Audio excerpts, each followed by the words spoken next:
10 games, an all-SEC schedule. Don't miss a minute of the action. The Vols play here on KZ 106.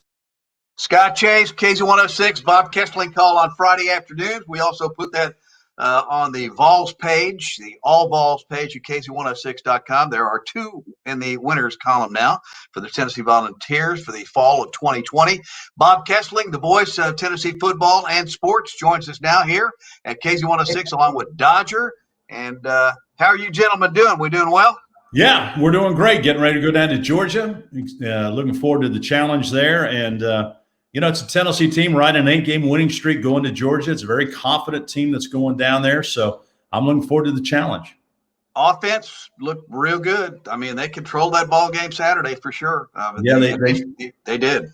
They came in with that jumbo package with all those offensive linemen running around. They say they don't have a name for it yet, but it's got to be the most poundage of any offense in the country in terms of when you start getting those guys on the scale. But very creative by Jim Chaney and how they're trying to move the ball.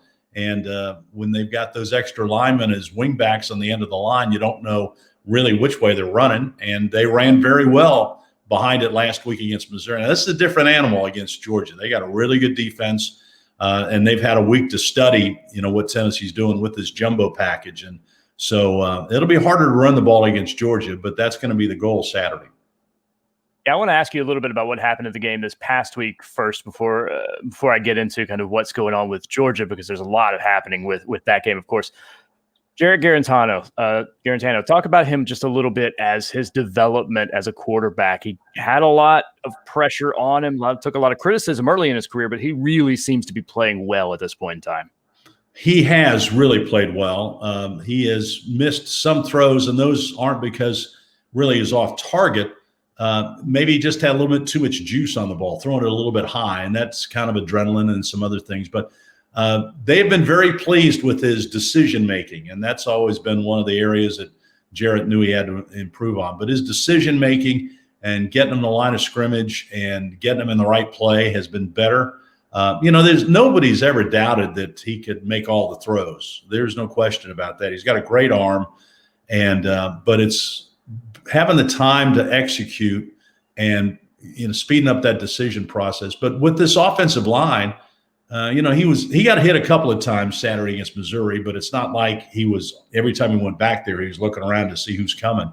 So I think that gives him more confidence, the fact that he can operate the offense and have time to make decisions and make good throws. So I think he's going to do nothing but get better and better as this offensive line and the running game keeps improving. They're going to find Jalen Hyatt, who came along on Saturday, brought speed to the Tennessee receiving corps, and Velus Jones came out and made a couple of plays, and he brings speed, and that's what they've been looking for at the wide receiver corps to kind of stretch the field a little bit. And they'll have to against Georgia.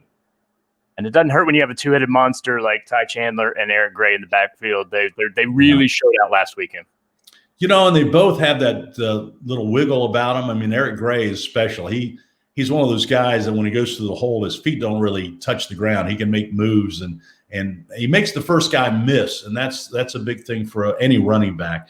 But both of those guys have home run capabilities. I mean, they both have a chance if they get in the open field, they can cause a lot of damage. And so that's what they hope to spring. I mean, I don't think there's any question Tennessee's going to go into the game trying to run the ball and trying to establish the line of scrimmage. And I think that's what Georgia's going to do as well. So, the Georgia quarterback is an interesting story. He was a walk-on and then went to junior college, then came back. He was fifth string. He was a scout team player of the year one year. So he was, I think, about fifth string heading into this practice. And now suddenly Bennett's out there and led him to a big win over Auburn last week. And so now Tennessee's got to get him out of his comfort zone. They've got to, as Coach Pruitt says, they got to disrupt the quarterback a little bit and show him some stuff they hadn't seen because against Auburn, he executed almost flawlessly and play action passes and getting the ball out of his hands and throwing to the right guys and getting them into good plays. And he played really well against Auburn, and Tennessee's got to make sure that he's not quite as comfortable on Saturday. How were things at Neyland Stadium? by the They way? were okay. I think that people got in and out quickly. There weren't that many, 20,000 people there. But I think everybody adhered to the rules. They wore their masks. There weren't lines at concession stands. And I think for the people that came, I think they really enjoyed it because, there wasn't much traffic after the game. And it was, so you didn't have sometimes the things that you have to put up when you're dealing with 100,000 fans. And but still you would like to see it to the point where Neyland Stadium is back to Neyland Stadium with the marching bands and running through the tee and the Vol Walk. And I guess you guys heard that Jeremy Pruitt kind of had an impromptu Vol Walk. They weren't supposed to have it. It wasn't structured. They weren't supposed to do it. But when the buses came on campus, they just stopped at the volunteer statue there at Circle Park. And Jeremy said, everybody get off the bus. We're going to do our own Vol Walk. So there weren't many fans there to see it, but he thought it was important for the team to understand the traditions and walk in front of the stadium and see, the pictures of Al Wilson and Doug Atkins and Reggie White and all those guys and the General Neyland statue. And he wanted them to see the tradition of it. So I thought it was pretty cool. Now, I'm sure the protocol police were going crazy, and they might not happen next week against Kentucky, but it was pretty cool. They pulled it off this past Saturday.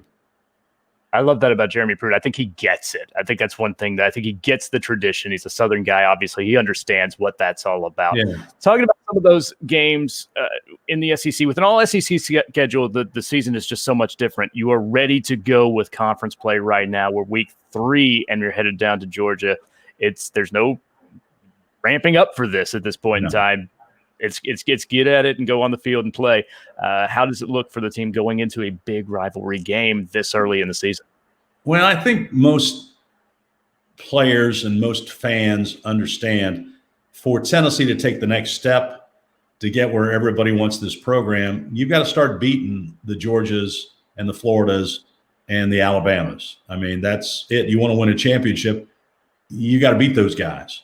So now Tennessee has a chance on Saturday to knock off Georgia. I mean, Georgia is number 3 in the country. It would be a huge win, a big step forward for this program and the team. And, it's a very confident Tennessee team that's going down to Georgia. They think that they're getting better with every game and every practice. And you got to have that mindset if you go into a big game like this, that you can play with them and that you can beat them. And I think that Tennessee has that feeling. Now, they've got to go do it. And they've got to beat these guys, but it's a confident team that's going to be going down to Athens on Saturday. Bob, I appreciate your time as always. An early afternoon kick. Your call of the game as always is nice to hear on KZ106. Chattanooga's proud home of Tennessee football. And we will see you next week, and we'll hear you this weekend. And thank you, sir, for your time. All right, Scott Dodger. We'll talk to you guys next week, and go Vols. Go Vols.